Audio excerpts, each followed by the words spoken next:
Hello everyone, this is Professor He. Nice to see you again. The topic of this task is about the energy equation for a chemical reaction system. The energy balance relations developed in Project 2 are applicable to both reacting and non-reacting systems. However, chemically reacting systems involve changes in their chemical energy, and thus it's more convenient to rewrite the energy balance relations so that the changes in chemical energies are explicitly expressed. We do this firstly for steady flow systems and then for closed systems.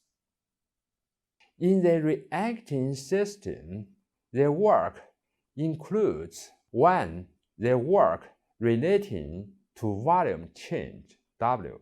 2. The work not relating to volume change, WU, called useful work. The energy balance relations can be expressed as. Now, we talk about the energy equation for a chemical reaction system. The most commonly chemical reaction in practice is the one in which no effort is made and constant pressure or constant volume. For an isochoric process in a closed system, the work relating to volume change is 0. If low useful work output and when the changes in kinetic and potential energies are negligible, we have. For an isobaric process in a closed system, the work relating to volume change is W. If low useful work output and when the changes in kinetic and potential energies are negligible, we have. For a steady flow system, if low technical work and no useful work output, and when the changes in kinetic and potential energies are negligible, we have. This means both the process of isobaric process in a closed system and the steady flow system have the same reaction heat expression. The same reaction heat equals the enthalpy difference between the products and the reactants. For basic process for chemical reaction system with no useful work output, we have the following simplifications. For the isothermal isochoric process, the energy equation is. For the isothermal isobaric process, the energy equation is.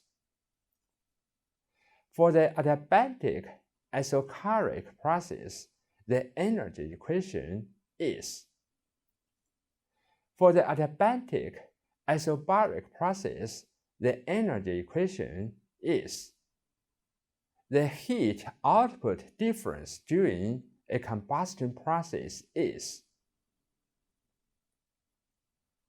This means for a reaction, only the heat output Qp needs to be determined.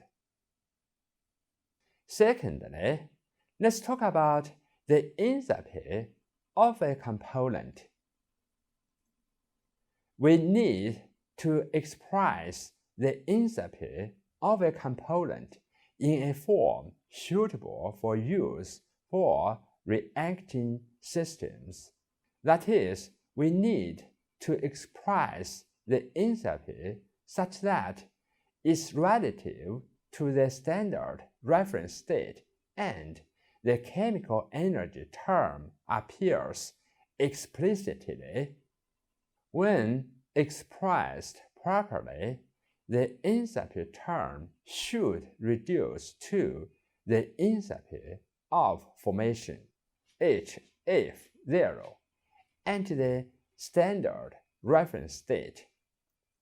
With this in mind, we express the enthalpy of a component on a unit mole basis as, where the term delta Hm represents the sensible enthalpy relative to the standard reference state, which is the difference between the sensible enthalpy and the specific state, and the sensible enthalpy and the standard reference state of 25 degrees centigrade and 1 atm.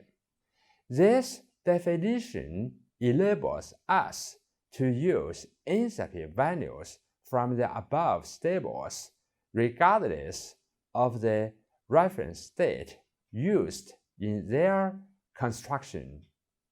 Thirdly, let's talk about the heating output of an isobaric process with no useful work. The heat output for an isobaric process with no useful work can then be expressed as, if the reaction proceeds into the standard reference state, the heat out is then the standard heat output. Okay, that's all for this task. Thank you very much and see you next time.